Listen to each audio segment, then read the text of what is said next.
uploading of the proceedings in the social media such as, but not limited to YouTube and Facebook. Thank you in advance. And our organization, ladies and gentlemen, the Asian Congress for Media and Communication, or ACMC, is celebrating its 15th founding anniversary this year. And amidst the pandemic, we are proud that our tradition continues despite the physical limitations. So here is a short backgrounder of our organization.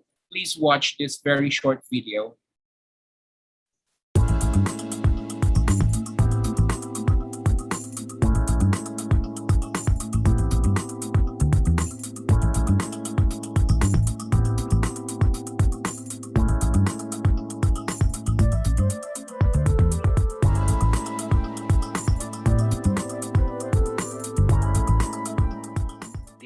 Congress for Media and Communication is an international professional organization in the fields of media, communication, language, and the allied arts education.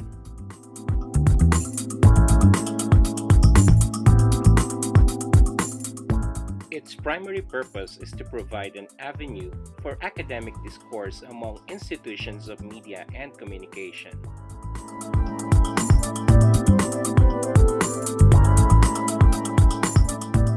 Membership is spread throughout Asia and the Pacific, even as its conferences have attracted participants as far as Europe, Latin America, and Africa.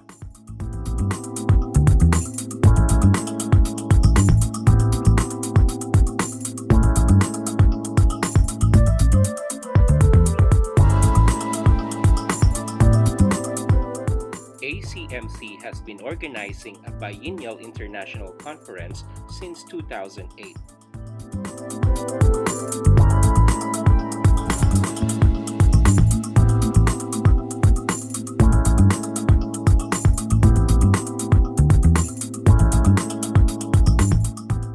And this year, the International Virtual Conference will be hosted by Auckland University of Technology in New Zealand.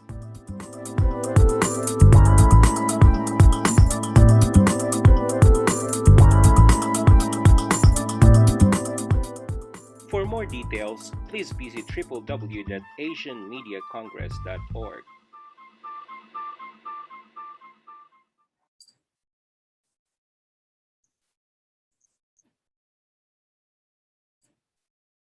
To formally welcome us in this pre-conference forum series and to give the rationale of the pre-conference forum, may I give the cloud to the ACMC chairperson of the board, Dr. Rachel Khan. Rachel? Hi, good afternoon, everyone. Dino, your slides. Hi, good afternoon, everyone. To our 5th installment of our current pre-conference. As we have, this is our 5th month, and I see familiar faces of people I've seen over the past 5 months, and also new faces. And so welcome to the ACMC family. One of the reasons that we have this Precon is precisely so that we can get in touch. We can see each other despite the limitations of the medium because of the pandemic. No? So ideally, we see each other face to face. And also to prepare us for the upcoming conference in November, where we hope many of you will also join us. But the reason for the pre-conference is because we wanted also to encourage people, to encourage us, the fellow academics, to embark on research despite the the negative environment that makes it a little bit harder for the rest of us. And we thought that this in effect will be like a support group, so that we can support each other to do research, support each other as fellow fellow academicians and fellow media practitioners in this time of pandemic, and also more importantly, so that our colleagues, for example, today we have Dr. Flor, can share with us their own experiences and expertise, and we can all learn from their own experiences and expertise. And this gives us also an opportunity to share ideas, and which is why later on, as one will talk about the Facebook page where we can exchange further ideas and talk about what we've, our reflections from each of the pre-conferences we've already had. So I look forward to spending the afternoon with you, a fruitful afternoon listening to Dr. Flor. Thank you very much. Thank you, Dino. Thank you, Rachel, and thank you for that wonderful message.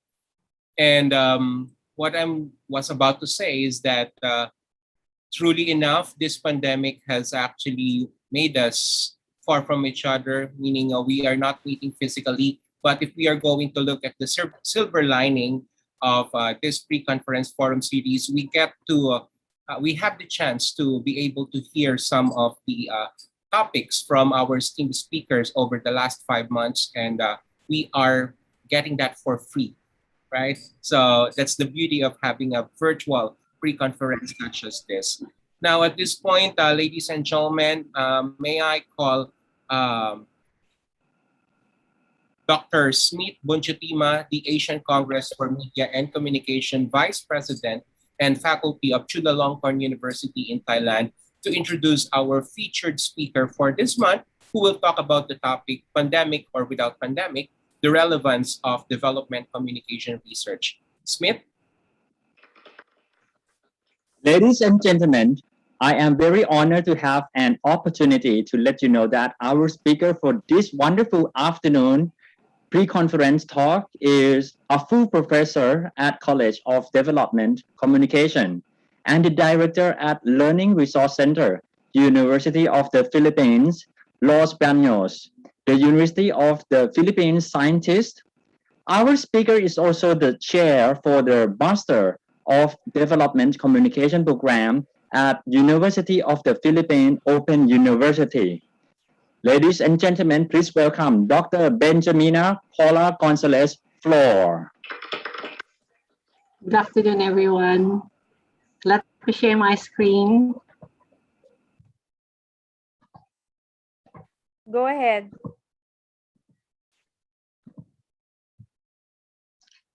Okay, once again, good afternoon, everyone.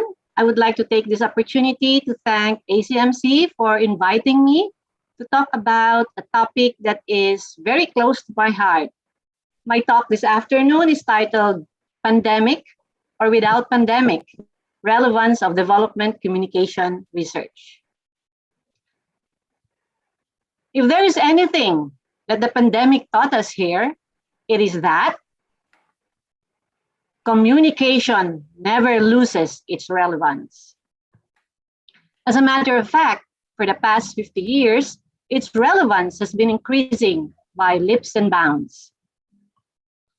Imagine if the pandemic happened in 1985, before the internet, when communication technologies were limited to radio, television, telegraph, telephone, and the Apple computer. Would this have been possible? Gig economy, work from home, online learning, telemedicine, and others, which are computer-mediated. DevCom has been defined as communication for planned social change, but its theoretical roots, however, can be traced to the mathematical theory of communication, where information was measured in terms of bit or binary digit, or ones and zeros, where one bit is equivalent to one uncertainty. That uncertainty, if addressed by the right information, can lead to growth or simply development.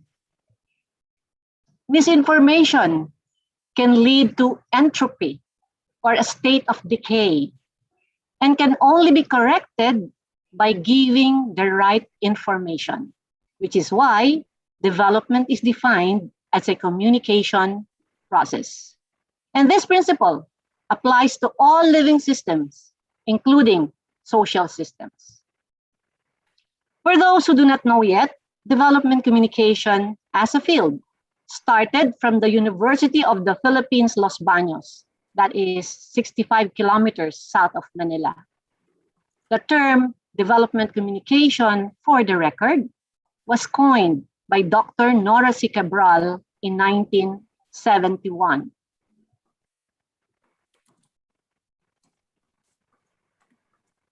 It was initially defined as the art and science of human communication applied to the speedy transformation of a country and the mass of its people from poverty to a dynamic economic growth that makes for greater equality and the larger fulfillment of the individual potential. In 2012, Dr. Cabral redefined development communication as the science of human communication linked to the transitioning of communities from poverty in all its forms to a dynamic overall growth that fosters equity and the unfolding of individual potential. Notice the dropping of art, mass of its people, speedy transformation, and economic growth. Dr. Cabral said that the definition was changed because, as an academic discipline, any description of it should reflect how each or both take on new meaning as a result of insightful research and practice. Communication is already an art and later became a science. As well, historical accounts after 40 years, when it was first defined, show that the transformation of a country cannot happen overnight, therefore cannot be speedy. Development, being the environment, also changes. As well, poverty does not only refer to economics, that is why it has to address poverty in all its forms, be it socially, culturally, politically, spiritually, and the like.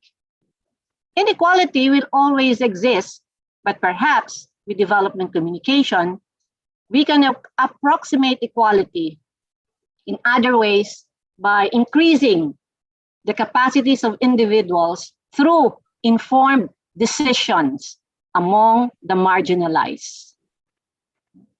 So development communication is the interaction of two processes, development and communication. Which do you think is the weightier? Of the two processes, Dr. Cabral said that development is the weightier, being the progressive improvement of the quality of life that needs to happen. However, communication is the vehicle that carries development forward. Thus, development as a communication process contributes to the achievement of the Sustainable Development Goals. As development communicators, we need to contribute on how to attain these goals. There are 17 goals, as we all know. However, there is an ongoing debate about DevCom being a field or a discipline.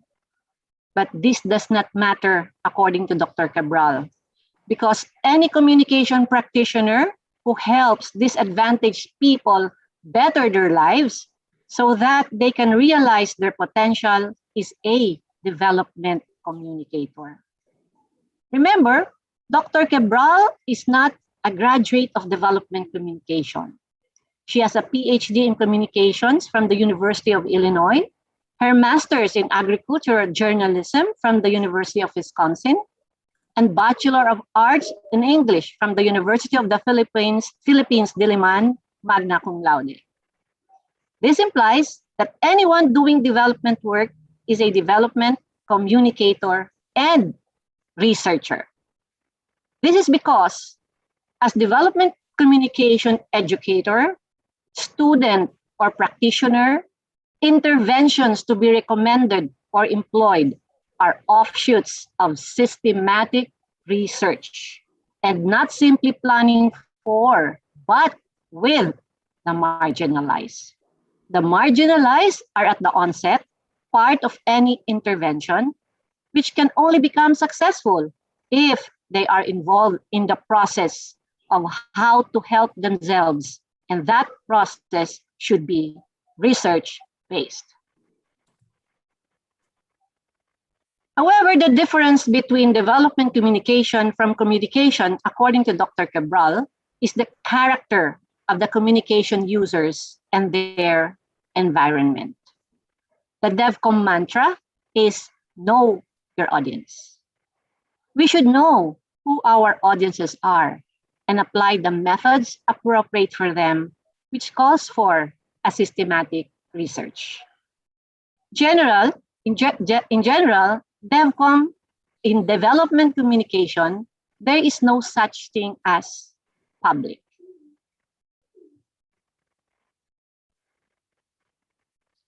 Who then is a development communicator? According to Dr. Cabral, a development communicator is one who understands the process of development, the process of communication, and the environment in which the two processes interact. Second, a development communicator should be not only knowledgeable in communication skills and techniques, but is also proficient in the subject matter to be communicated. And this is the reason why the Bachelor of Science in Development Communication program has at least 7 or 21 units of technical electives from various fields like agriculture, nutrition, forestry. Third, they should internalize the values inherent in equity and the unfolding of human potential. The fourth, they should have firsthand knowledge of the several kinds of end users of development communication. However, the most important characteristic of a development communicator is a sense of commitment, the acceptance of individual responsibility for advancing human development. Suffice to say that advancing human development hinges on scientific research. Development communication, for one, is now practiced and called differently in many parts of the world, like ComDev or C4D, Communication for Development, Communication for Social Change, Participatory Development Communication, Emancipatory Development. This is now most sought after expertise in development organizations like the United Nations, the World Bank, the Asian Development Bank, where they have a DevCom unit or a division. One thing common with this organization is that these variations are all participatory and requires rigorous research in employing an intervention. DevCom research, therefore, must be both development and communication oriented. A conversation between a student and thesis advisor would always go like this. Student, Ma'am, may topic na ako. Ma'am, I already have a topic. The advisor would say. Development-oriented ba? Is it development-oriented? What makes it communicational? Who are your prospective respondents or participants? Do they belong to the marginalized sectors of society? If not, revisit your DevCom concepts. The reason behind is because research recommendations, ideally, are meant to inform policy decision-making. The link between the policy sciences and DevCom research. We do research so we can provide empirical basis in addressing a development issue. Our purpose is to educate, not merely to increase awareness or information dissemination, including policymakers.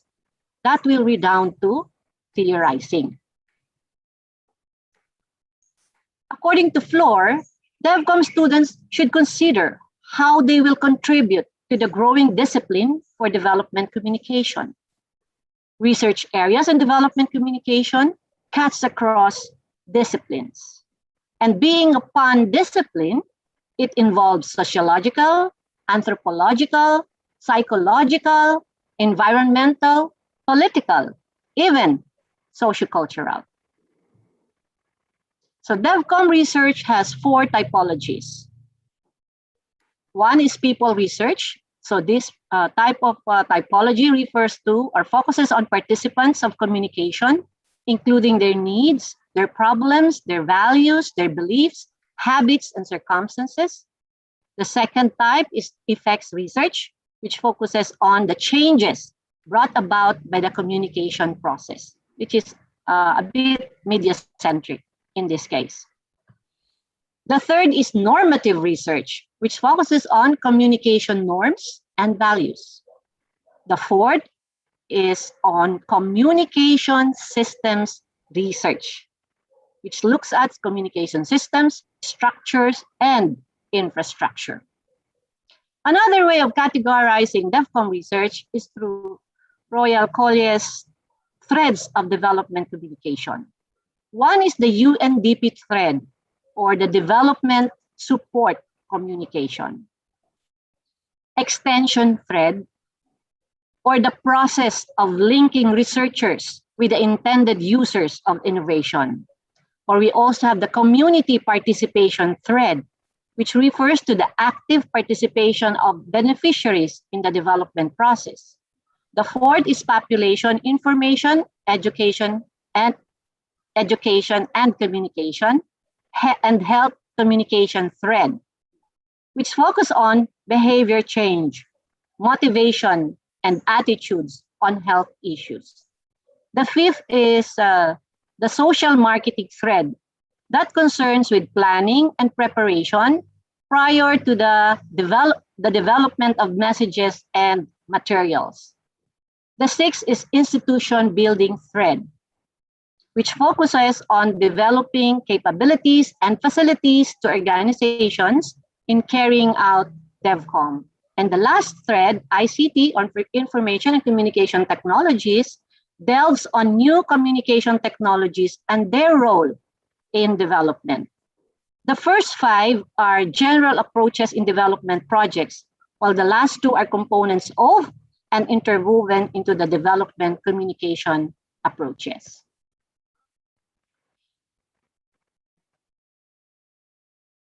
Initially, DevCom was more on agricultural communication.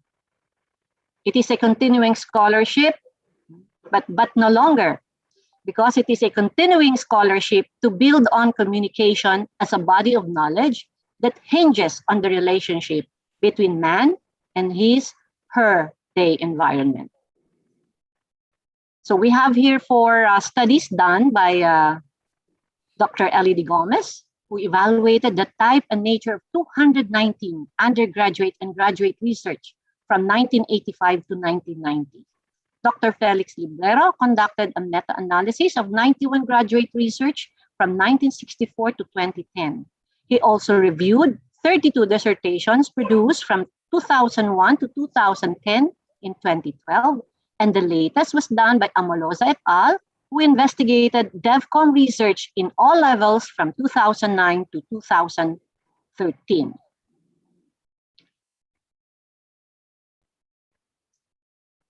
So given the 6 decades of DevCom's existence, the question that may be asked is, to what extent have DevCom realized its goals in terms of DevCom research conduct?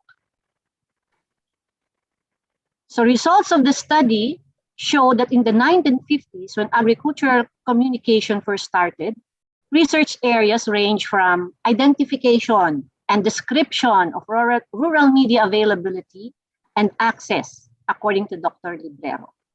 Well, this was because at that time, the need was to link farmers to the Department of Agriculture or appropriate agencies or to find out whether Radio DZLB, the radio station of the university, can reach them. However, mere descriptions of findings or knowledge generated from these conditions are not enough. They must be theorized, which was lacking then. Eventually, new niches were developed due to changes in the environment, like environmental communication, network communication, knowledge management, indigenous knowledge systems, knowledge sharing, social acceptability of interventions, consumer behavior during crisis situations, educational communication, science communication, community communication, participatory communication, caring communication, inmate communication, virtual comm, telecommuting, climate change, and many more.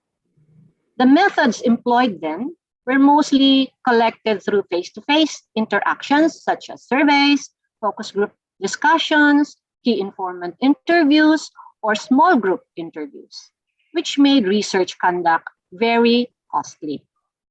With the pandemic, conducting DevCom research is made more difficult in terms of data collection and topic identification, or what societal issue can be addressed through communication. However, DevCom researchers since March 2020 have become more innovative on how to collect data.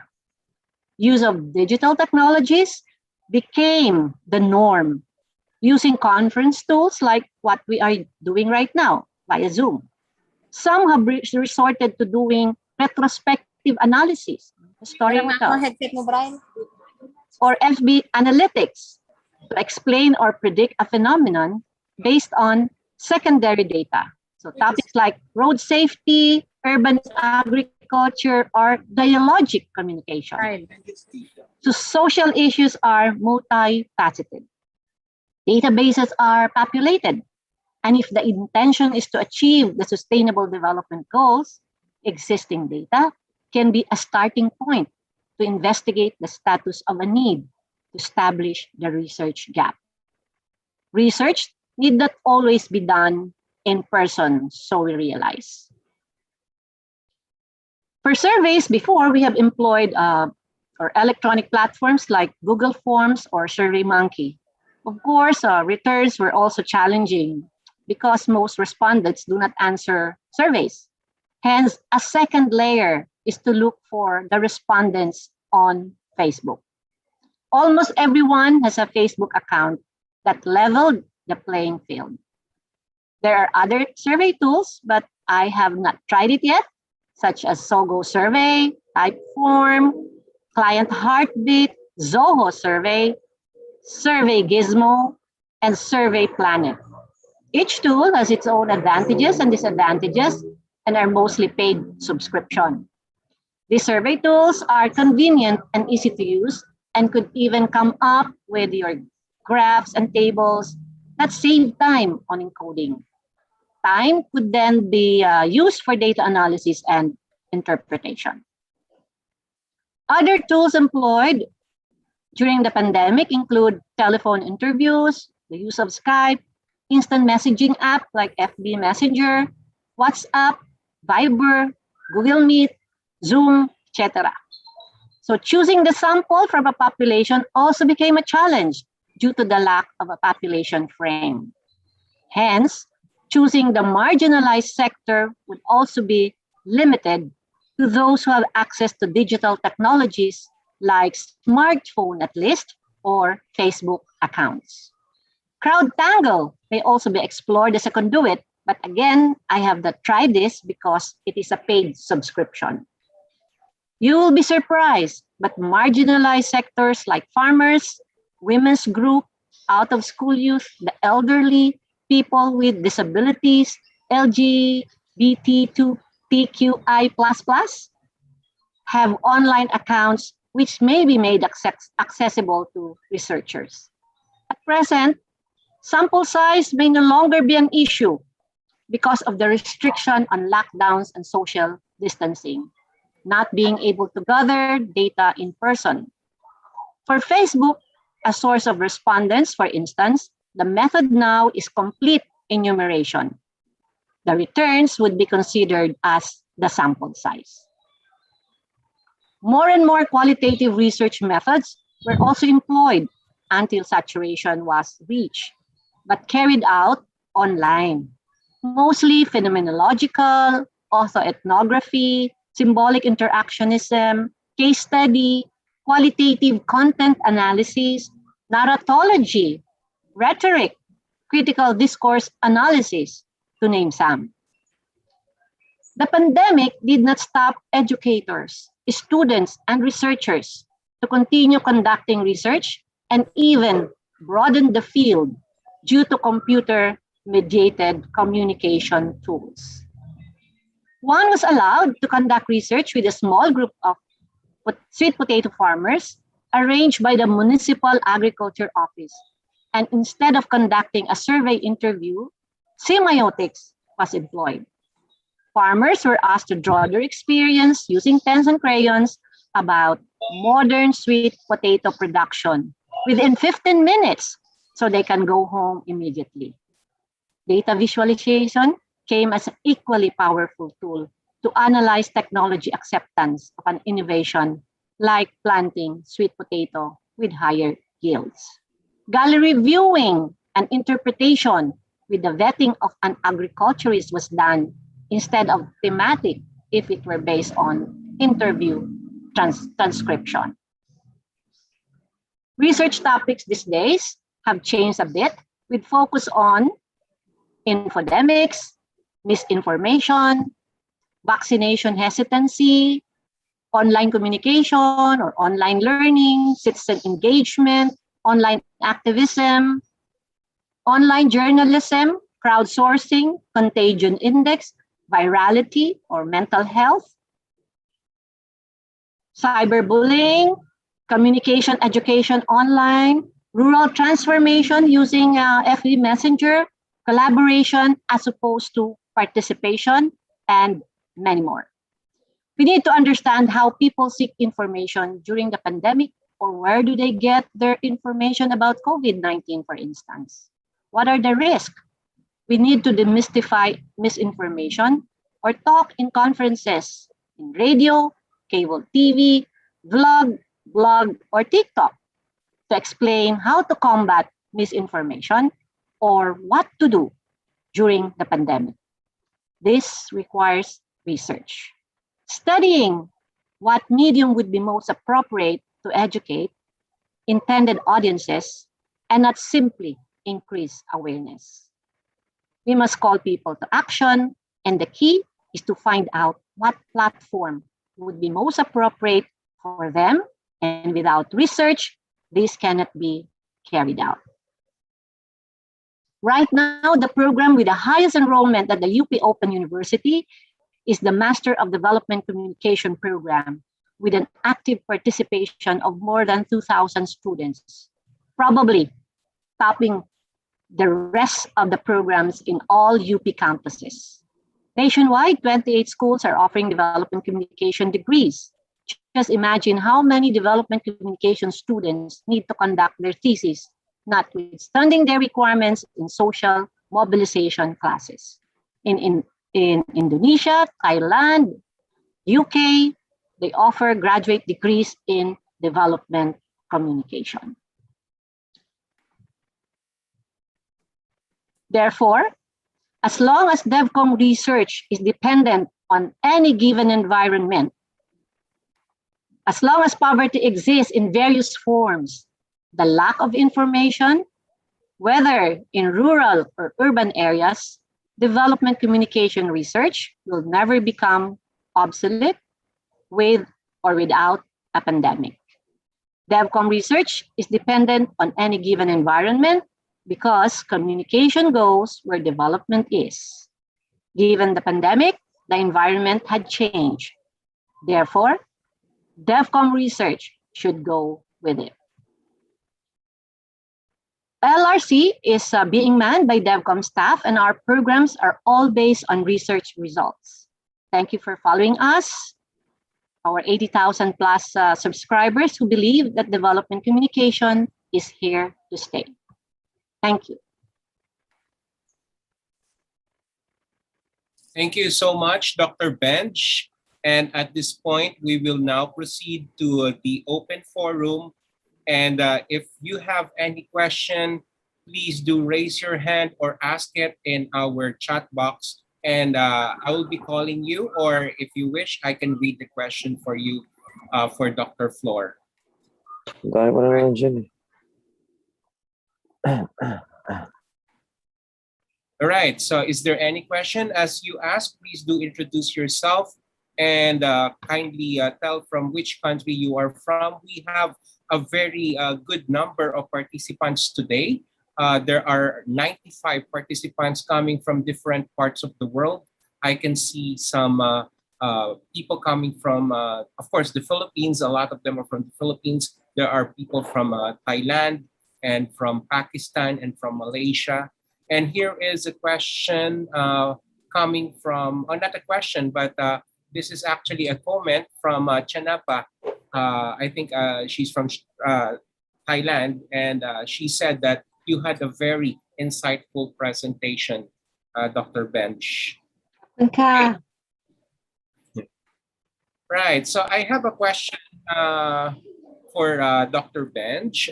This is coming from an anonymous participant here in our Zoom. The question is, if DevCom research has the purpose to make policies for the marginalized, who hinders the development for the marginalized most of the time? So let me repeat the question, Dr. Flor. If DevCom research has the purpose to make policies for the marginalized, who hinder the development for the marginalized most of the time? I think we could look at in two ways. First, who did the research? So did the researcher submit her research results to appropriate agencies? Or if it were submitted, did the recipient agree to implement? So we cannot really say who is at fault because we have to assert our right. So if you want these policies to be implemented, these empirical findings to be implemented, then we have to have champions. We have to look for champions. We have to lobby for this cause, for policymakers to get involved, and for policymakers to hear our pleas and give voice to the voiceless. All right, thank you. Very well said, Dr. Flor. Do we have other questions?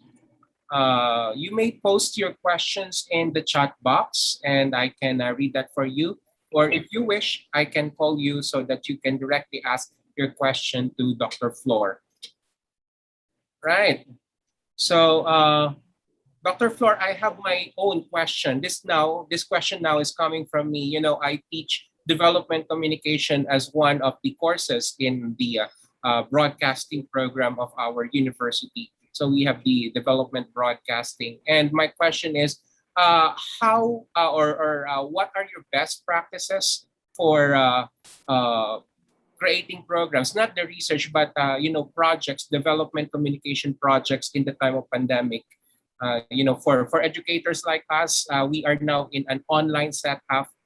We are now in you know, virtual Zoom or Google Meet setup. So how do you do your development communication projects in that setup, since there is a limitation on coming down to the marginalized sector and facing them, you know, physically? Yeah, thank you, Dino. Yeah, what we do is really to, we have what we call an academic field instruction committee. So the academic field instruction committee coordinates with various partners.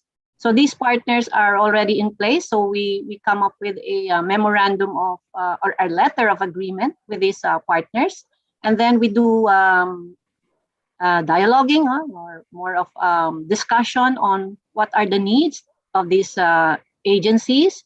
And then we match those with what courses would be able to help in addressing those needs. So it's really an agreement that we have to do in the first place. So there is uh, list of tasks and responsibilities that both parties should look into. But it is all done online.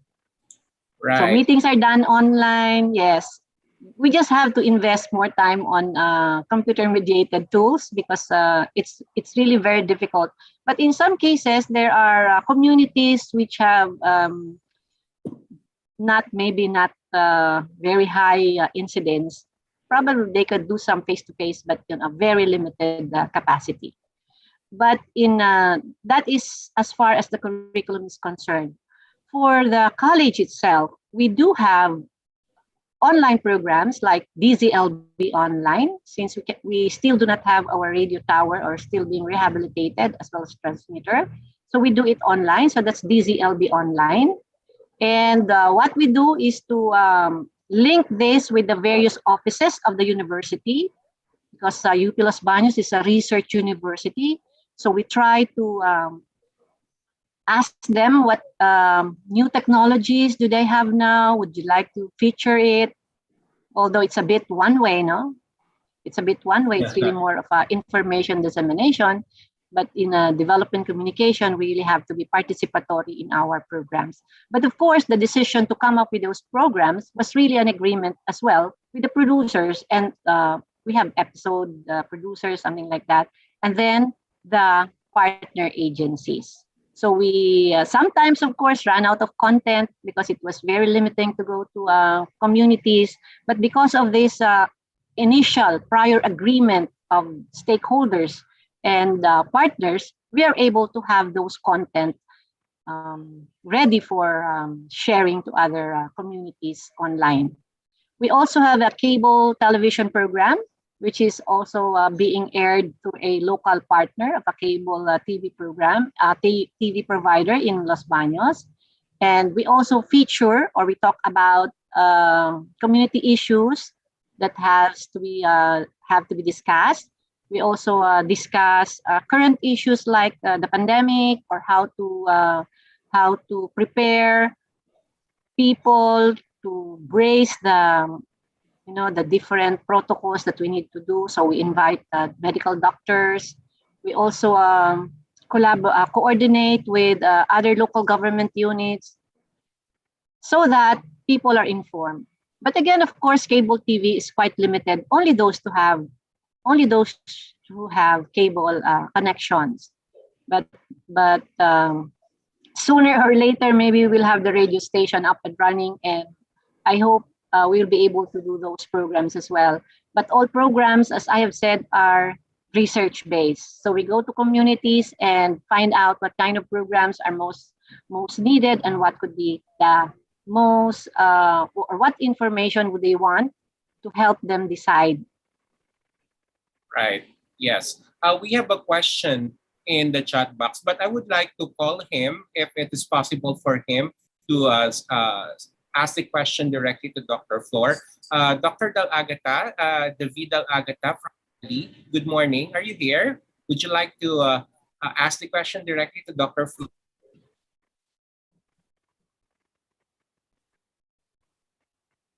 Yes, Good morning. Dab, go ahead. Good morning.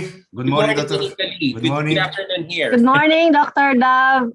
Good morning, Dr. Benji. So I have just a fast question for you. I know DEFCON, but usually when we talk about DEFCON, we talk about poor area of the world, like Far East or Africa and so on. So my question is, because I don't know any news about it in Europe, for example. So I have never heard about development communication in Italy.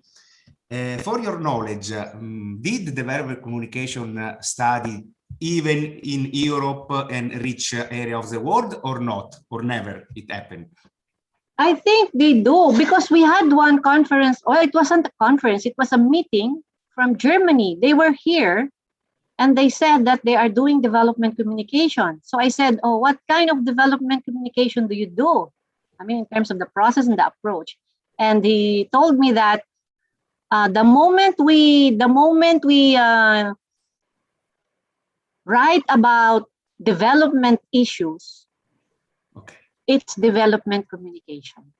Okay.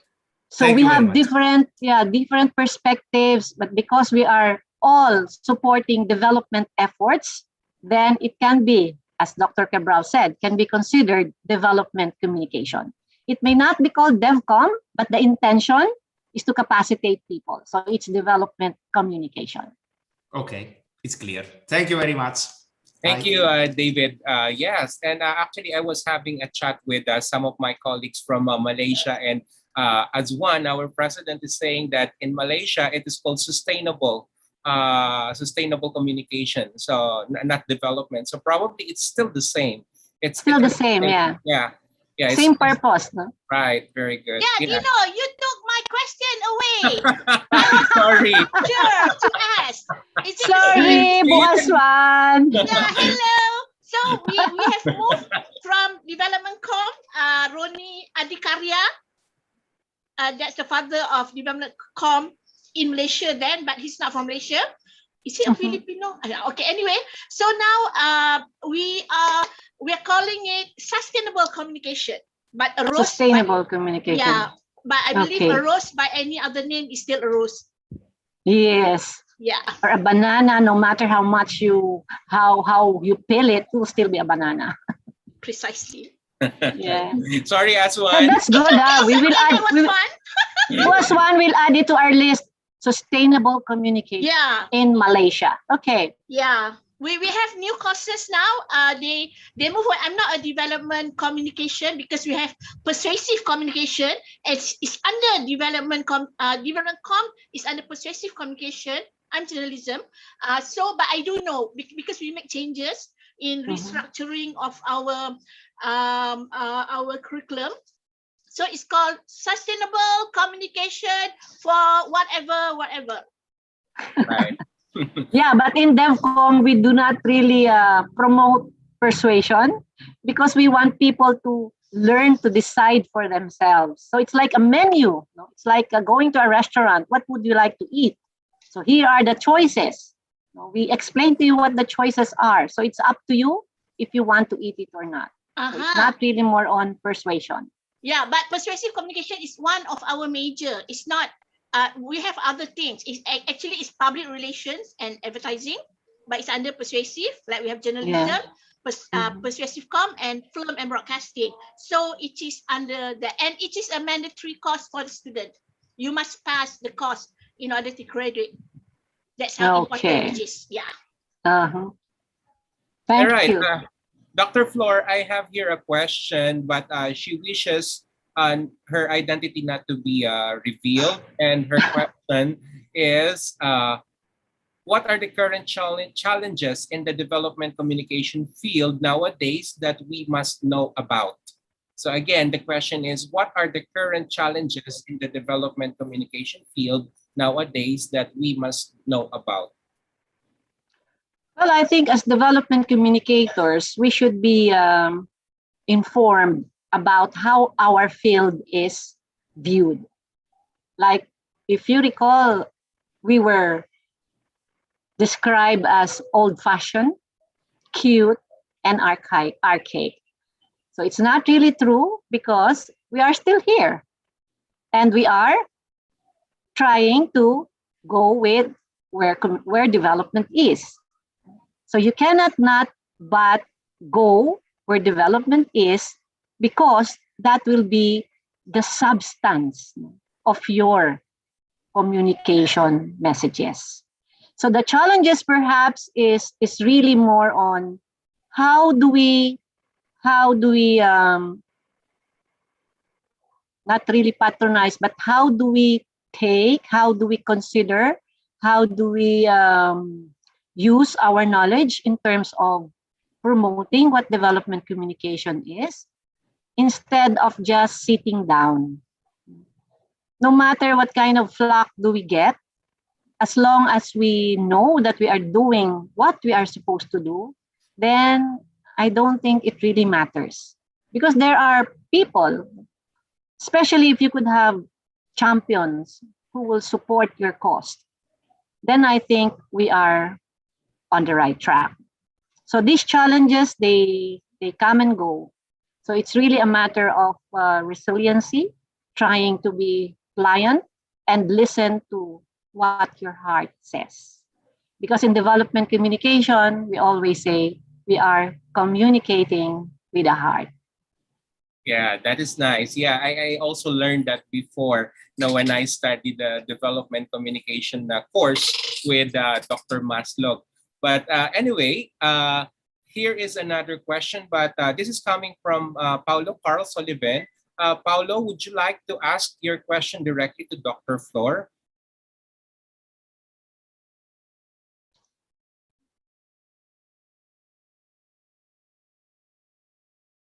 Paolo? Paulo?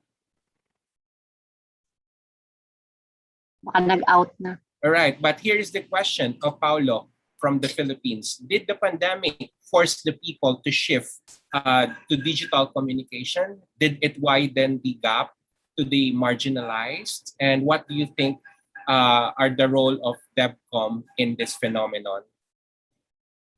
I think I think we should establish first that the digital divide may be limited to not really having the device, but how to use the device. Because if you notice, everyone, I think everyone, even children, they have cellular phones. Even farmers, even barkers, the jeepney barkers, they have cellular phones. Even the lotto, how do you call them? The lotto, the people handling lotto, small town lottery. I heard them. I said, na-post mo na? Were you able to post it now? So that means they're all online. So I don't think there is that digital divide in terms of ownership of these technologies. But maybe the quality, you may have iPhone 12, I have iPhone 6. Maybe one has Samsung, one has Huawei or Oppo. But I think the playing field has been leveled. It's really a matter of how do we get people to go or to surf the appropriate site. Let's say for information, where should we go? Do we go to FB's messages or postings? Or do we go to WHO? Or do we go to DOH tracker? So I think the development communicators should be more active in trying to help ward off misinformation. Right. And maybe Paolo observes that this is not really so prevalent. That's why this was the question that he asked, which I agree, because I myself also finding difficulty on how we could really, assert our right or our responsibility, because there are differing information. And if we hang on or if we subscribe to a particular source and that source changes the information, like WHO, for instance, they have differing, because they don't know what the pandemic is about. They're not really sure about what COVID is. So we have to do the same. If we subscribe to their information and they change the information, then automatically we have to change our information as well. So probably that is also the reason why development communicators, they do not really go at the forefront, because we might be adding more to the confusion instead of helping people have the right information. But I think it's also proper for us to do that. And I've done that in one speaking engagement with the Northern University of the Philippines in Nueva Vizcaya, where they asked me to talk about misinformation, how to combat misinformation. So I thought that we have to do development communication to combat misinformation. Yeah.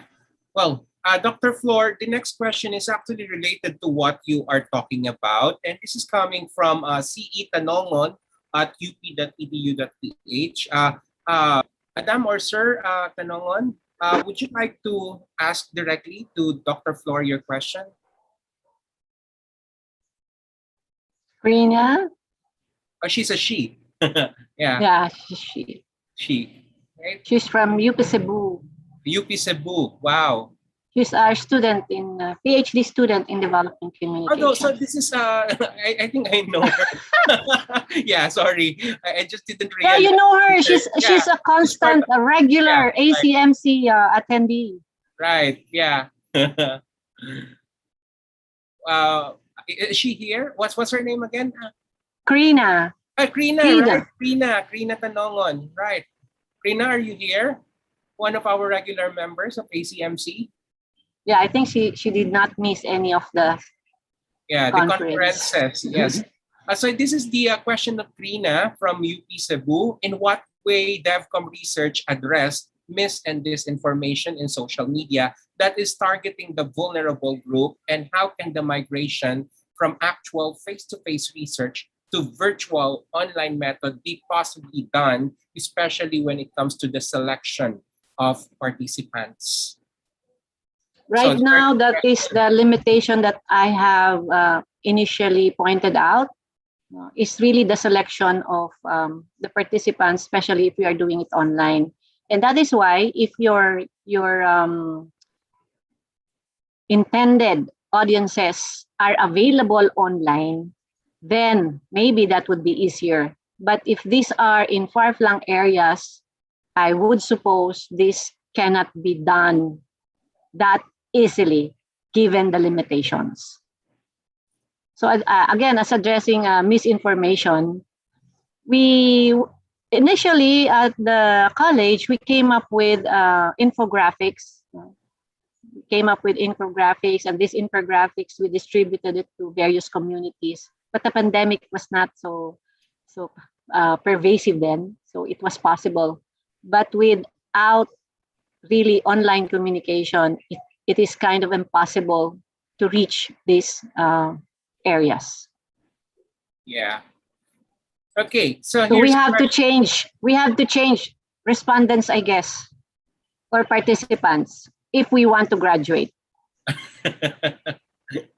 Okay, so here's a question from Ino Lopez from the Philippines. Given the restrictions, Ino, are you here?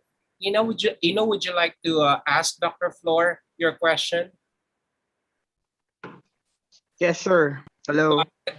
Yes. Hi, Ino. Hi, Ma'am Bench. So I want to get your insights with, given that we have restrictions in movement in the Philippines right now, what's the best approach that you can consider and suggest to students and researchers on how we can, for our DevCom research that focuses on those who do not have access to computer-based technologies or communication?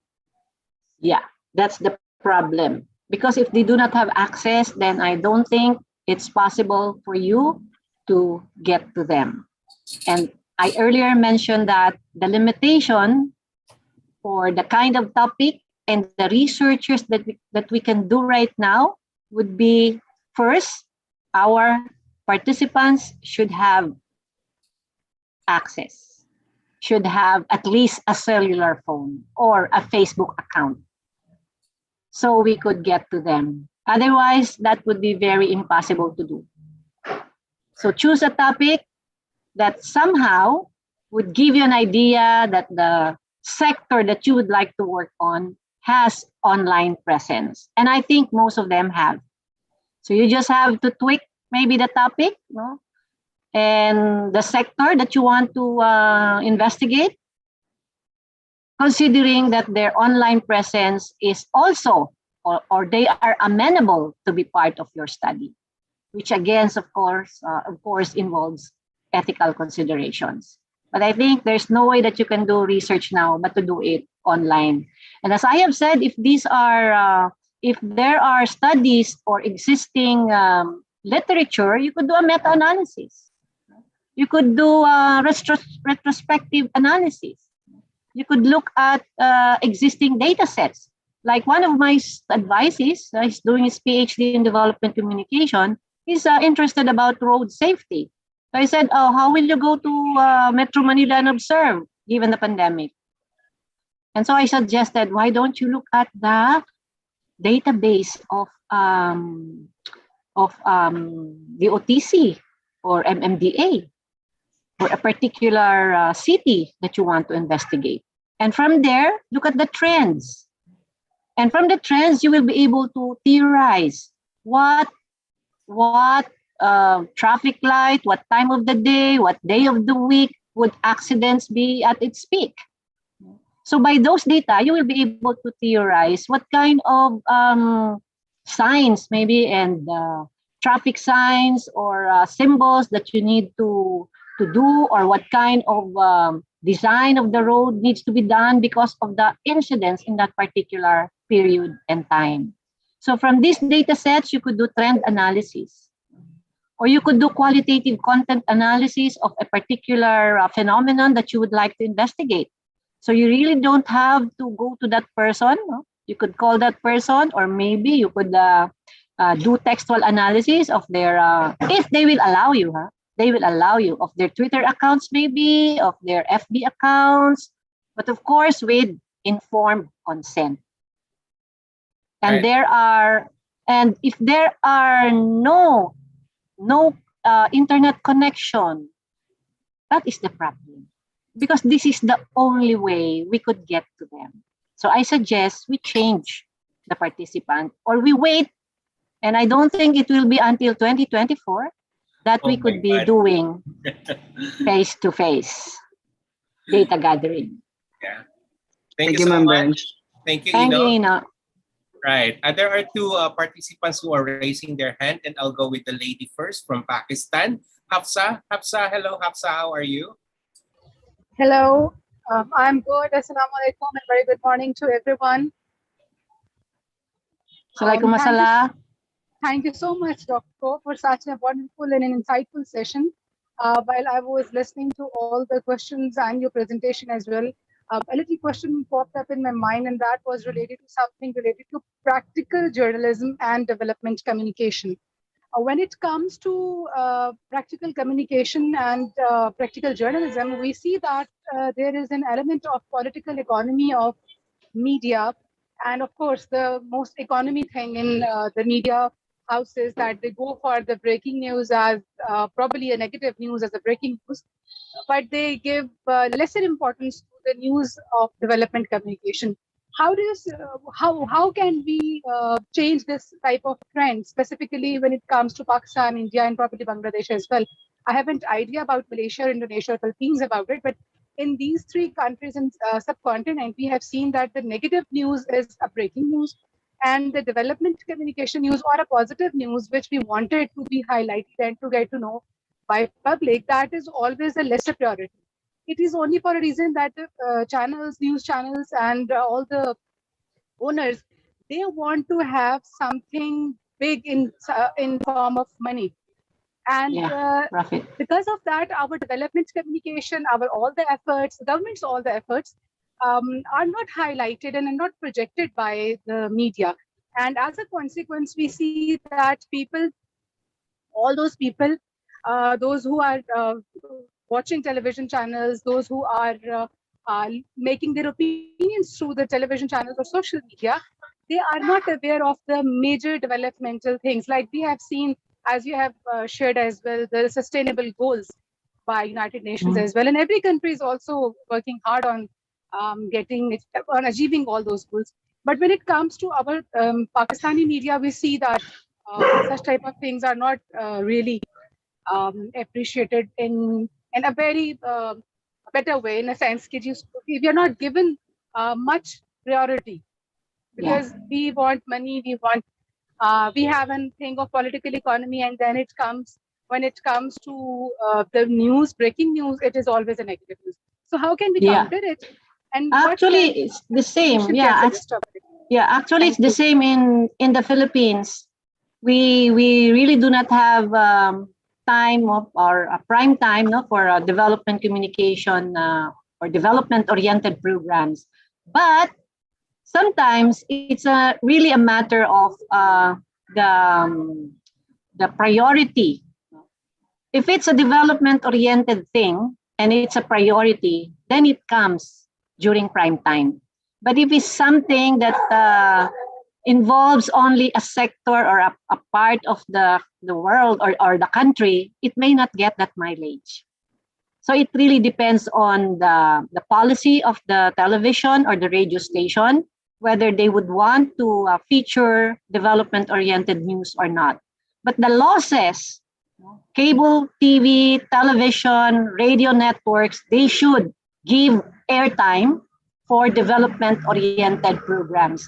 And that is why the cable TV program or the TV owner, the cable TV provider in my locality gives us at least an hour or two every week for our development-oriented programs. So it's really an agreement between the owner of the telecommunication network and the source of the information. But of course, I agree that development-oriented programs do not have that high value in terms of patronage because there are competing information or there are competing channels that they could turn to.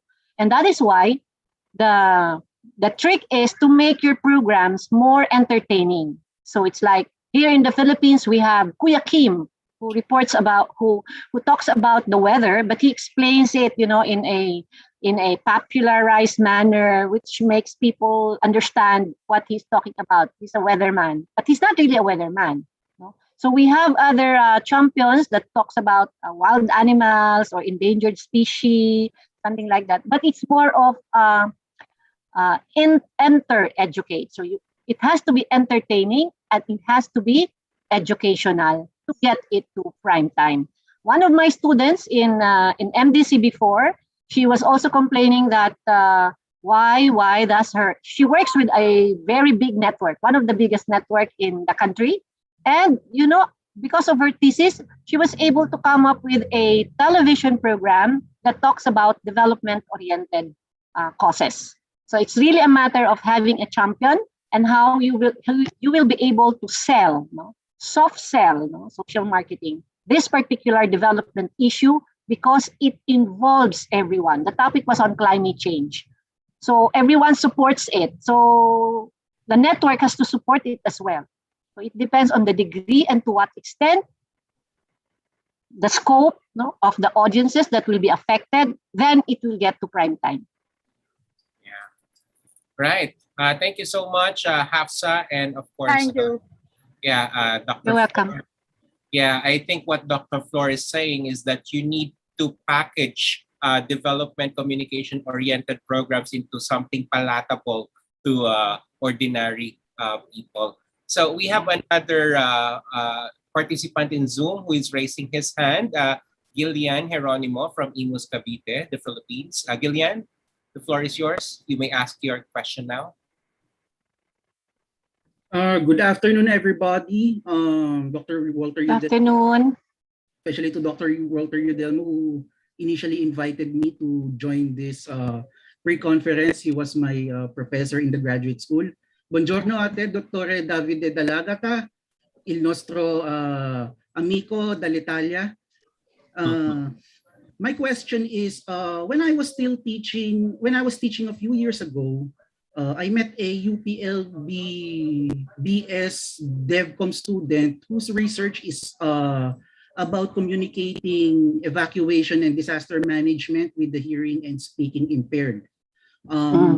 May I ask about at least its conclusion and what does the College of DevCom is doing to reach every local government unit in order to implement such measures? Right now, we don't have those. Sorry about that. But I think the Philippine Constitution also provides that we have to ensure that our programs are open or or include sign language for whatever program. But as you see, when we watch, let's say, news report or some programs in the big networks, they have this small box, but it could not be seen, right? So another student of mine studied, why is it that in the US it's like half, or 1/3 of the screen is very visible to the deaf, to the deaf. And I said, probably you could have your study as for policy recommendation. You could go to higher ups and maybe talk to the networks and inform them that this is what your participants comments. And I don't know if that was done, but you are right. We have several studies on that, but I don't think these were really implemented. Right. Thank you so much. Thank you very much. Yeah, thank you, Gillian, and thank you, Dr. Flor. Now, let's move to a question from the other side of the world. Kairia from New Zealand. Would you like to ask your question directly to Dr. Flor? Sure, it'd be my pleasure. Let me just turn on my camera. It's night here. Hello. How are you? Hi, Kyra. Professor Flor. Lovely to see you. My question really has to do with, because earlier on, Azwan mentioned persuasion as part of a course in her university. And you said that for development communication, the focus is not persuasion. It sounds to me more like public information model, where you present information and that it's up to the individual. But then you said something about giving them a menu of choice. So that sounds to me a lot like dialogue, in the study of public relations, we do dialogic communication, and there's a whole theory backing that up. So I'm just wondering, would you say that the premise for development communication is a combination of a public information model and dialogic communication? More of the latter, actually. Dialogic communication? Yes, because we cannot do development communication without the participation, ideally, without the participation of our intended audiences. Sure. And that is why some theories would call it participatory development communication. And so we said, why is it participatory development communication when DevCom is supposed to be participatory? And then Dr. Cabral said, well, if you want to be superfluous, then we have to specifically qualify that it's participatory in nature. Right. So a tangent of that, I was curious as to why you said, I could have misheard you. You said something about, when we talk about development communication, there's no such thing as public. What did you mean by that? Or did I mishear you? Yeah, that's correct. That's correct, Dr. Rasman. So because in development communication, our mantra is know your audience. So if we have to know our audience, it means it has to be intended. We don't call them target audience, but we call them intended audiences. So the messages that we package, the messages that we craft would be only for that particular audience, because it is consensus, and not even viva voce, but more of a consensus between your stakeholders and the development communicator to come up with a decision on what to work on. So would you say that the group of target audience have got demographics and psychographics? It depends on who they are. Yes. Right. It depends on who that's why the message is only meant for them. So it's not for the general public, but audience specific and localized. Fantastic, because in the teaching of public relations, which we do at AUT, and I'm a course leader for strategic messaging, where we have a client, last year it was the Women's Cricket Club, and they were going for this World Cricket, some kind of championship, and now it's going to be in 2022.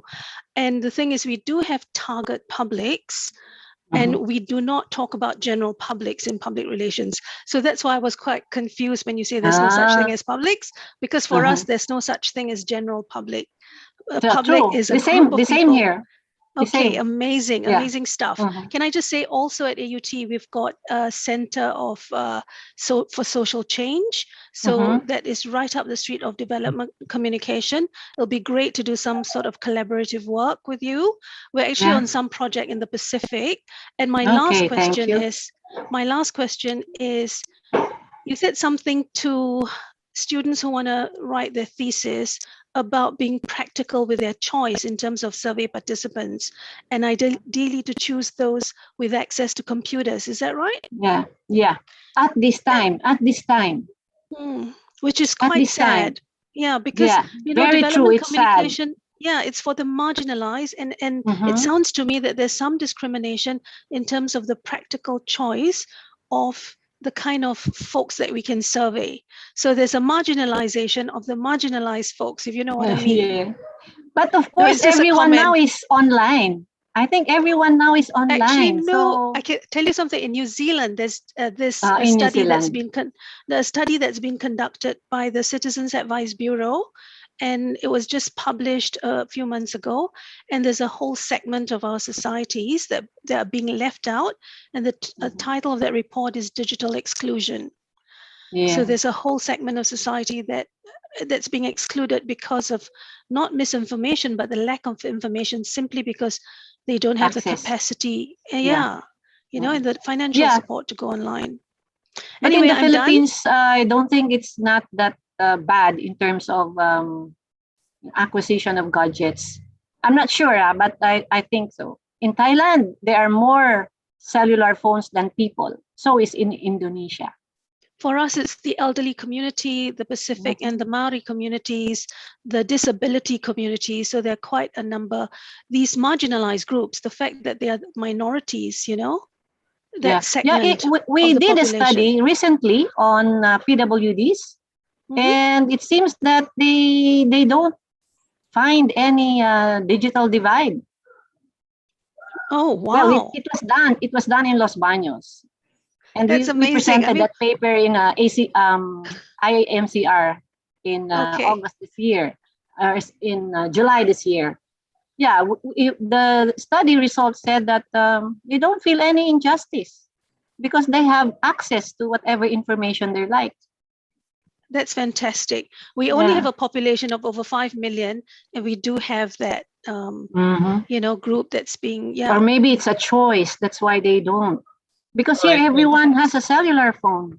Yeah, if I may butt in, I think the cost of technology is also something that we should consider. You know, here in the Philippines, it's one of the cheapest to be able to connect to the internet. You just need to spend a few cents, dollars, for you to be able to connect. So I think that's the reason, one of the reasons why there is a great penetration of technology in the Philippines, even in the marginalized sectors. So, but I do agree with you, Kairia, that there are probably some people, you know, very isolated cases, not the whole community, but only a few members of some community who don't have access to technology, those who are living in the boondocks.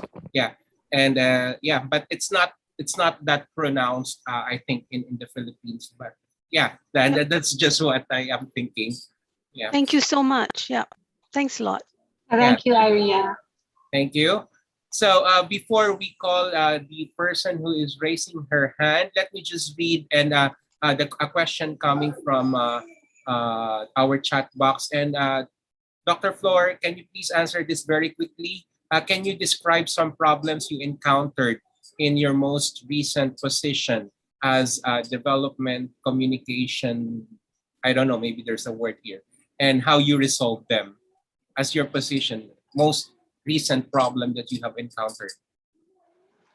Well, you see, when you do development work as a teacher, it might not be that profound. It might not be that complicated because you're just teaching. But if you are doing immersion, you are in the field, really doing the hard work, then that could be a problem. Because at this time, even if we have consultancy assignments, we could not go to the venues. Like the other day, I had a training for some SMEs, small and medium industries and companies in Indonesia. So normally, as a consultant, you have to go there. As a development communicator, you have to be immersed in the field. But because of the pandemic, the requirement was to put the participants in one venue, and then for the resource person to do the lectures online. So it was very difficult, because not only because of the language barrier, but because I could not see what they are doing, and immediately I would be able to address their needs. But because I'm not in the field, I do it remotely. So it was only a 2-day engagement, but it was too draining and too taxing because of the lack of immediacy in terms of intervention, in terms of the comments that you want to address immediately, because this is a training on training needs assessment, how to conduct TNA, so that they could benchmark the capacities of their people. The project was about upskilling, job upskilling. So if they could upscale their capacities, they will be more globally competitive in terms of the industries that they are doing right now. But because they do not have the capacity, so I have to teach them how to do training needs assessment. So I was kind of frustrated because, I had a test of or a set of raw data, but they did not process the data. And they said because it's due to lack of time. But I gave them like 3 hours to work on it.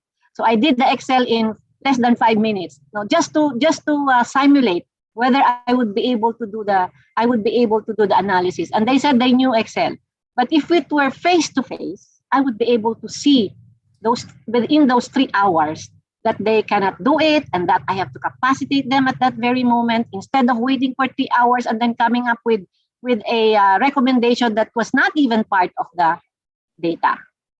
Well, on hindsight, it could be that they have hidden agenda. That is why they were in the training, because they want to air those agenda, which was not really part of the objectives. But again, the challenge, if you cannot go to the field and see them, and it is an intervention, not a research survey, that would be very difficult. Thank you. So let me call Chanapa Idiamor Kulchai. Did I pronounce your name correctly? I think you're from Thailand, right? Yes, thank you very much. And you pronounced my name correctly. My surname is so long, so you can just call me Chanapa. Chanapa. Yes, Chanapa. And please let me briefly introduce myself. So my name is Chanapa Ikiamor Kunchai, and I've been conducting many research projects on sustainability communications and CSR communications, both of which are a part of developmental communication. I have been working on these research projects with my professors, many professors at the Faculty of Communication Arts of Chulalongkorn University in Thailand, as a part of my current PhD studies, and also as a part of my current career that I have been working on many research projects at the Communication Innovation for Development of Quality of Life and Sustainability Research Unit.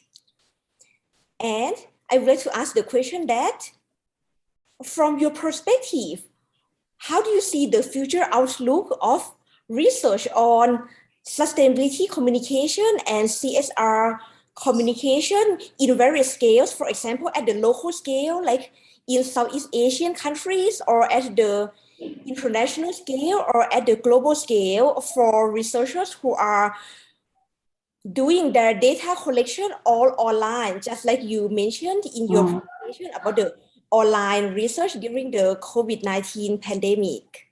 That would be very helpful for me as an early career researcher and also a part-time lecturer at the Chulalongkorn University Language Institute. So I will be happy to share some of my research findings on sustainability communication, CSR communication, and developmental communication with my undergraduate students soon in the near future. Okay, thank you, Chanapa. So I think you can do your data collection really using computer-mediated tools. There is no other way but to do this, unless you are brave enough to go out and gather data, and if your participant will allow you to talk to them. Otherwise, the only option, the only way for now is online communication. So I think with Thailand's internet penetration and connectivity, high-speed connection, high bandwidth, I don't think that would be a problem. Of course, again, it depends on who will be your intended participants. So there is no one-size-fits-all recommendation because it all depends on who will be your intended audience. Are they connected online? Are they connected via phone? So you have to first find out whether these platforms are available. And if not, sadly, I don't think we could reach them. Thank you very much for your advice, Professor. And I know the good news that many of the target participants, like the target groups of internal and external stakeholders that I plan to conduct research on, they have good internet connection and they are quite familiar with Zoom and other video conferences. Yes. And please let me ask you a follow-up question that if I conduct the primary research, such as the questionnaire, the interview, and or the focus group discussions, through the online media, when I publish my research findings, how is the credibility from the perspective of researchers compared to when we conduct the research face-to-face these days? Because I know that during the past years, like before COVID-19, some researchers tend to trust the research that was conducted face-to-face more than online. And how about these days, Professor? Yes, I think we have done that as well. So we did it online, but of course you have to limit the number of participants. Let's say in a focus group discussion, it's like 7 to 15. Probably you could limit it to 7. So you would be able to ask permission for recording, and then you could transcribe. But at the same time, you could look at the recording and consider the facial expressions, their pauses in terms of the responses, and the time difference in terms of let's say participant A said this and then participant B said the same thing. So that means they're just copying with one another. So probably you could devise, what I did was I have this tool which I call guided interview. So in a guided interview, we came up with a matrix, and then in that matrix, but of course we just use annotate. In Zoom, there is an annotate feature. So in the annotate feature, you could ask them to write, or in the chat box maybe, and then you could come up with a slide and put these responses in the slide. But in my case, we did annotation, use annotation, and so they wrote it down. So what are your views? Let's say, what are your views of vaccination hesitancy? So they tried to, and then we put the names of the person, and then the question and the responses. At the end, we try to analyze the results, like in plenary, and ask them whether these responses were accurate or not for them to vet on. But of course, it wasn't a synthesis, because in focus group discussion, in qualitative studies, we do not really synthesize, but we only have to report or explain and interpret what all the responses were. So we did it online. Thank you very much. But you have to be a very good facilitator. So you have to have observers, what each participant is doing. And in the recording, you would be able to see that. But of course, ask permission and limit the group to, let's say 7 to 8, but not 15. That would be too much. Where you can see them in one screen. Thank you so much, Professor. That is very helpful for me because I'm currently planning my research methodology for my future projects on sustainability communication and CSR communication. And I'm also interested in the part that you said we should place more emphasis on the cues of nonverbal communication in our focus group when it's conducted via Zoom, because on Thursday, 2 days ago, I just studied the theories of nonverbal communication in one of my PhD courses, and I wrote a reaction paper and had a quiz on that. So I will definitely apply those. Yeah, 60% of communication is nonverbal. So in Zoom, you have to ask them to open their cameras. Yes. Not maybe unmute if they are not going to talk, but open their cameras, because if the cameras are closed, that means they're doing something. True. Unlike here where we are required not to open our cameras because it will distract the speaker. But in my case, even in my lectures, I allow my students to open their cameras because I want to see them as well. And it's good, I have like 6 students in class, so I would be able to see all of them in one screen. But in the other class, I have like 18. So it's 2 slides. So it's so difficult. So what I do, I have 2 computers. In one computer, I have my material where I could share at the same time, but I use 2 gadgets. So in one computer, I could see everyone, and in one computer, I could see my material. But of course, the material also given to them, and it's also recorded. So the recorded sessions will be sent to them for review and for those who were absent.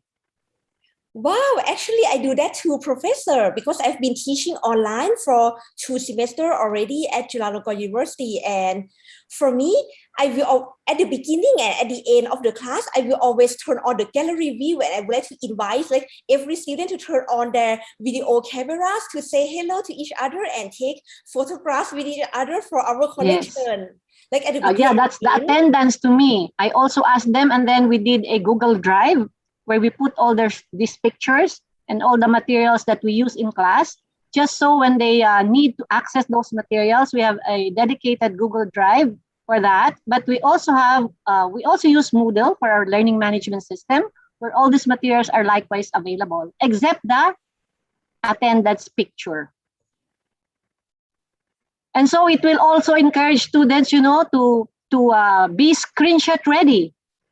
So they have to comb their hair, they have to brush their teeth, and feel like you are in class. Yeah, and speaking of that, Dr. Bench, I think we need to remind our participants here that later we are going to have a screenshot of all participants as a documentary requirement. So maybe at this point, they need to brush their hair now. Brush their hair, yes. Yeah, you have to be screenshot ready because you don't know where these photos will be posted. Yeah. So anyway, we are running out of time. So we are down to our last 2 questions. I am sorry to all our participants whose questions won't be asked to our guest speaker for today. Here is a question, and this is actually a direct message to me, and she wished not to be named. And the question is, we all know that the pandemic has hindered us in a lot of ways. However, we cannot deny that it has opened some doors for development communicators. What do you think are these opportunities that we can take advantage of at this time of pandemic? Yeah, very good question. Yes, I've said in my presentation, this is the best time. This is the best time to communicate. As long as we can be sure, we can be accurate of what kind of information are we going to communicate. Because sometimes our sources have different information, which would somehow put the development communicator on the spot.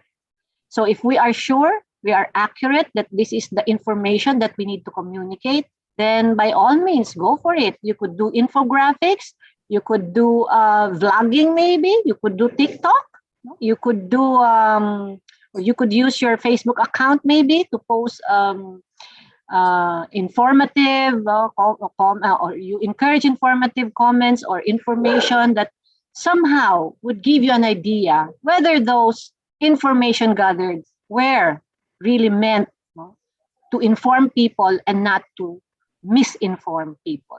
So it's really incumbent upon us development communicators to find out, to fact check whether this information is true or not, because otherwise our necks are at stake. Right. So we are down to our last question, and I would like to ask if our participant would like to ask it directly to you, Dr. Flor. Regine Duterte. Regine from Zamboanga, are you still here? Regine. I think she is. Are you still here, Regine? Hello, sir. Good. Okay. Yes. How are you related to President Duterte? Anyway, go ahead, ask your question. My question, Doc, is wait, I just in chat box. Yeah, Ah, and it's you in the said chat box. you said in the chat box. Go ahead. How could the assurance that this new era on technology we have right now is very reliable in getting data that we want to study, Doc? How do we get reliable data? Yeah. Yeah. What kind of data do you need?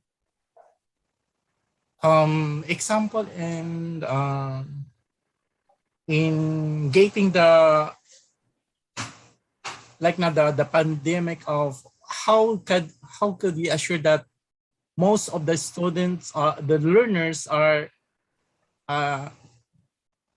they are understand the modules that we have distributed. The assessment. Yeah. I think Regine, no, what I normally do, because I also teach at the UP Open University for the last 10 years, and my students can attest to that. What I do is, you give assignments, you give tutor mark assignments, and these are tutor mark assignments. That means you don't grade them. Because in online learning, you don't give pen and paper test normally.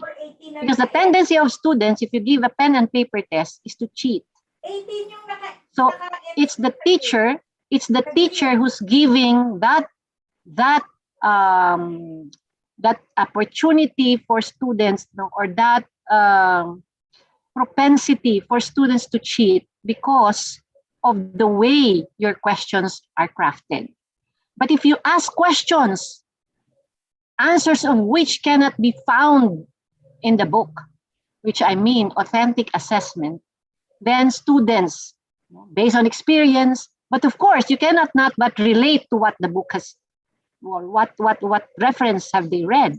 They would be able to articulate those, but do not ask directly like enumerate the 5 principles of research, because they can see that in their book, and especially if your quizzes or your assignments are very highly structured, highly objective. And remember, it's the teacher who frames the questions. So it's the teacher who really wants to be satisfied rather than what the students have learned. And in online learning, we teach students how to learn rather than what to learn. So you give them the materials, but in your assessment, you have to make sure that this is applied. This is personal or experience-based. And if it's experience-based, they will not copy because it's a personal thing. So what I do, I give an oral exam. So it's a 15 to 20 minutes oral exam and this, I'm not looking at 20 students. This is 140 students. Oral exam for the next 3 or 5 days with 20 or 15 minutes each. So each student is scheduled from 8 to 8:15, 8:15 to 8:30, so on and so forth. And if you are not available, tell me, or you could swap with your classmate. But I have a set of questions. Since not everyone can answer all the questions, so these questions now is like a pool of questions. So I will ask the student, okay, I have 32 questions. Pick a number between 1 to 32. And the student will say, can I pick, my birthday is, my lucky number is 7. Can I have number 7? Okay, so this is your question, number 7. So I'll read the question. And then when the student starts, I know I wrote it somewhere. And the eyes start rolling. That means the student doesn't know the answer.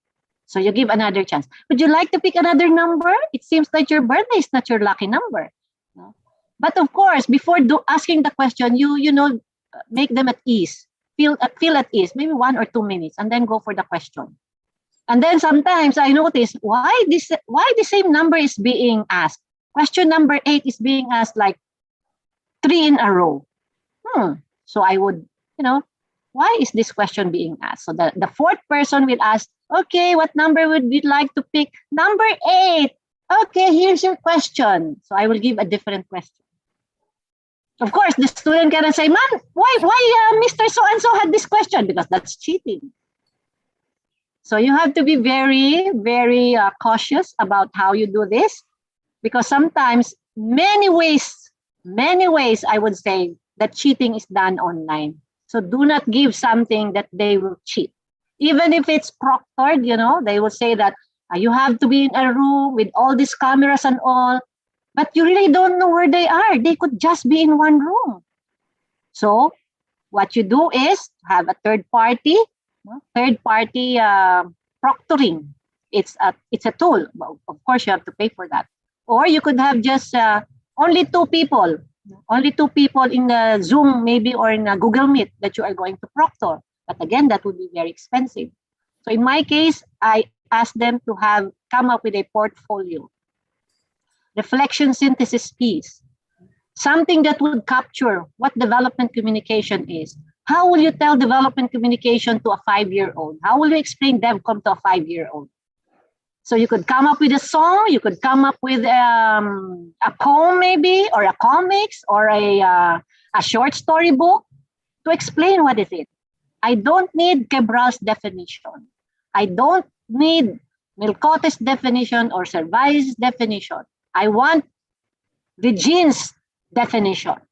So it has to come from you, and come up with a material that would convince me that this is your understanding. And I could not argue, because that is your understanding.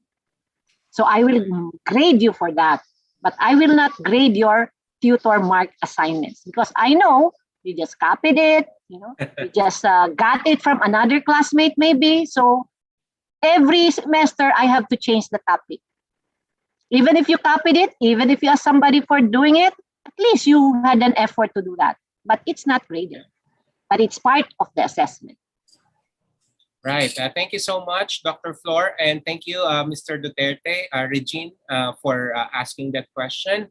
And at this point, ladies and gentlemen, we would like to thank, of course, Dr. Flor for that wonderful topic, a discussion about the development communication research in pandemic and post-pandemic, and during the pandemic, pre-pandemic times. So that is actually a very, very nice discussion together with our audiences, participants here in Zoom. So at this point, we will be calling the ACMC Secretary for Media Education, Kairia A. Raman, from the Auckland University of Technology, to invite all of us to the 2021 ACMC International Conference, which will be hosted by her university. Kairia. Thank you very much, Dino. So I'll start with firstly welcoming everybody. So it's our great pleasure to welcome all of you to this conference on behalf of Auckland University of Technology and the School of Communication Studies, along with the Pacific Media Center. I'm so pleased to welcome everyone to join us at the ACMC 2021 International Conference. All of it is going to be online from the 25th of November, exactly 2 months to this date, until the 27th of November. So that's a Thursday, Friday, and Saturday. The title is Change, Adaptation and Culture, Media and Communication in Pandemic Times. So certainly I can see this being an area of research for all of you. I'm sure you have done your due diligence and submitted your abstract. The extended abstracts are due shortly. And am I right, Dino? It's due shortly, the extended abstract. I think it's been sent out to everyone who's been, whose abstract's been accepted. October 15th. October 15th. So please remember that deadline. Can I just say the conference theme covers a broad area. Yeah, that's right. That's from the website. And it signifies the imperative power of change. And as you know, the reason why we wanted to have adaptation, culture, and change for the topic is Change is very much a constant in human communication, and you'll find that from climate change to technological innovation, communication and media play an integrative role for sustainable and progressive development. And that's part of the topic today by Dr. Flo. We just heard from her excellent coverage. So mass media likewise plays a crucial role in shaping public perception and influencing powers. So at the conference, we hope to explore different levels and aspects of change because we embrace it in all the forms of adapted communication and media. So we look forward to hearing more research in this area, looking at paradigm shifts, and welcoming you to the conference. So we look forward to seeing you then. Thank you so Dino. much. Yeah, thank you, Kairia. And before I call our next segment, before I call Aswan for the invitation, let me just remind everyone to accomplish the evaluation. The link has been posted by Dr. Rachel Khan in our chat box. Kindly accomplish our evaluation form for you to be able to get your digital certificate for this particular talk. And I was saying that I will be calling Aswan to invite us to the research cluster group. This is like more of a friendship group in Facebook. May I call in the president of ACMC, Dr. Aswan Asmawati from University Science Malaysia. Aswan? Thank you, Dino. Good afternoon, friends. Thank you for being here today. We have the most participants today, maybe because the mother of development com gave us this brilliant exposure on what is it about and the take on it. So we don't have to stop here. We can continue on our research platform. For those who are first time here, we have a Facebook dedicated to research discussion, anything about research. So we can take on this exciting topic by Dr. Flor to our research platform, ACMC period friends period research. That's the name. For now, we have almost 100 members. I don't count because quantitative is not my thing. Meaningful is more important. Do not be shy. There are many participants, members, friends. But I think because of our work and our busyness life as it is, working from home is worse than going to the office. At least when you go to the campus, we have a lot of diversion. We have many cafe and drink coffee. But please do. So the next, we can start this discussion, take on this discussion on our research platform. And I will continue to motivate everybody to keep on saying something, even if I have to put on to glorify myself, I will do that. I love doing that. So please, join us. We have another session next month, and then we have a conference, but this will continue. I assure you of that, because that is what ACMC is for, to help, to support, and to motivate young academician, young researcher, and we always value the old one. Thank you, Dino. Thank you, Aswan. Yes, I agree with you. The Facebook group that we have created is actually very fun to be with. You know, I'm reading a lot of posts which are very funny, but still related to research. So, and this organization, our organization, the Asian Congress for Media and Communication, is opening its door to new researchers, those who do not have names yet in the research field. And yes, I am proud that our organization is helping those budding researchers create their niche in the communication field. So thank you so much again, Aswan. And at this point, let me call, sorry, I'm not going to call, but I would like to invite everyone to our last series, 6 of 6, our last pre-conference forum series. And we are going to have David Agata from Italy, who will be discussing workplace, workstation, workspace, finding researches within your comfort zone. And that will be held on the 30th of October, 2021, 2 o'clock Philippine time. So if you are from other country, kindly search its equivalent time in your own local time. So, and before we end this session, I would like those who are willing to open their camera and let's have our photos taken. Can we have our photos taken, please? Right. Okay, so there are 4 pages in my laptop. So you need to smile constantly because we do not know in which particular page you are in. Okay, so let me just take the screenshot of the first page. Okay, ready? Ready? 3, 2, 1. One more. Smile. Ready? 3, 2, 1. Okay, let me go to the next page. We have a lot of participants. Okay, so ready? Smile. 3, 2, 1. One more. Okay. 3, 2, 1. Okay, let me go to the third page. Okay, smile everyone. Ready? 3, 2, 1. One more. Okay, ready? 3, 2, 1. And the last page. Keep on smiling. I'm sorry. Ready? 3, 2, 1. One more. This is the last one. Ready? 3, 2, 1.